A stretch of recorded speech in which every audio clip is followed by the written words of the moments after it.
India முழுக்க நடைமுறைக்கு வந்திருக்கு புதிய தொழிலாளர் சட்டங்கள். இந்த சட்டங்கள் சொல்வது என்ன? விரிவா பார்க்கலாம். நாடாளுமன்றத்தில் கடந்த 2020 நிறைவேற்றப்பட்ட 4 புதிய தொழிலாளர் சட்டங்கள் நவம்பர் 21 முதல் நாடு முழுக்க அமலுக்கு வந்திருப்பதா மத்திய அரசு அறிவிச்சிருக்காங்க. இதன்படி பல துறைகளில் பணியாற்றக்கூடிய தொழிலாளர்களோட நலன்களை காக்கும் வகையில் இந்த 4 நியூ லேபர் கோட் தொழிலாளர் சட்ட தொகுப்புகள் என்பது ஆண்களுக்கு நிகரா பெண்களுக்கு சம ஊதியம், ஓவர் டைம் பணியாற்றும் ஊழியர்களுக்கு டபுள் சேலரின்னு பல நலன்களை வழங்க போகுது.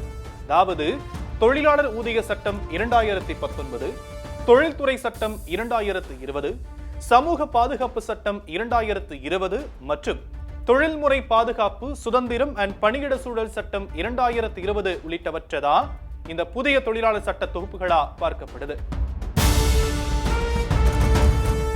ஏற்கனவே நடைமுறையில் இருந்த பல தொழிலாளர் சட்டங்களை பொறுத்தவரைக்கும் சிக்கல் நிறைந்ததாகவும் தனித்தனி பிரிவாகவும் இருந்திருக்கு.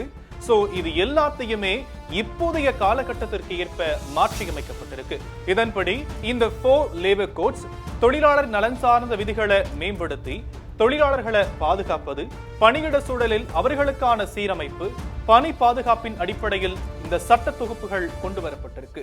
இந்த சட்டங்கள் இதையெல்லாம் உறுதி செய்யும் என்ற கேள்விக்கு மத்திய தொழிலாளர் நலத்துறை என்ன சொல்றாங்க அப்படின்னா, எல்லா தொழிலாளர்களுக்கும் குறைந்தபட்ச ஊதியத்தை உறுதி செய்யும், இளைஞர்களுக்கு பணி நியமன கடிதங்களை வழங்க உத்தரவாதம் கொடுக்கும், ஆண்களுக்கு நிகரா பெண்களுக்கு ஊதியம் வழங்க வழிவகை செய்யும், தொழிலாளர்களுக்கு சமூக பாதுகாப்பு உத்தரவாதம் கொடுக்கும், ஓராண்டு வேலைக்கு பிறகு ஊழியர்களுக்கு கிராஜுவிட்டிக்கான உத்தரவாதத்தை கொடுக்கும், 40 வயதுக்கு மேற்பட்ட தொழிலாளர்களுக்கு இயர்லி ஒன்ஸ் அதாவது வருடாந்திர ஹெல்த் செக்அப் செய்யப்படுவது உறுதி செய்யப்படும், ஓவர் டைம் வேலை செய்வோருக்கு இரட்டிப்பு ஊதியம் வழங்க வழிவகுத்து கொடுக்கும், அபாயகரமானதா அடையாளம் காணப்பட்டுள்ள துறைகளில் இருக்கக்கூடிய தொழிலாளர்களுக்கு 100% பாதுகாப்பு வழங்கும், சர்வதேச தரத்தின்படி தொழிலாளர்களுக்கு சமூக நீதி வழங்குவதை இது உறுதி செய்யும், அமைப்பு சாரா துறைகள்ல கோடிக்கணக்கான தொழிலாளர்களுக்கு ஒரு பெரிய நிவாரணமா இது இருக்கும். சோ இந்த புது லேபர் கோட்ஸ் தொழிலாளர்களுக்கு சமூக பாதுகாப்பு மற்றும் உரிய நேரத்தில் ஊதியம் கிடைப்பதை உறுதி செய்வதோடு பெண்கள் அண்ட் இளைஞர்களுக்கு பாதுகாப்பான அண்ட் அதிக வாய்ப்புகளை உருவாக்குமா.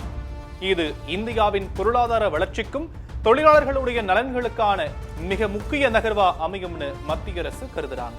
குறிப்பா 2047 ஆண்டில் வளர்ந்த இந்தியா என்ற இலக்கை அடைய இது புதிய உத்வேகத்தை கொடுக்கும்னு நம்பப்படுது. செய்திகளை உடனுக்குடனும் துல்லியமாகவும் தெரிந்து கொள்ள சப்ஸ்கிரைப் பண்ணுங்க.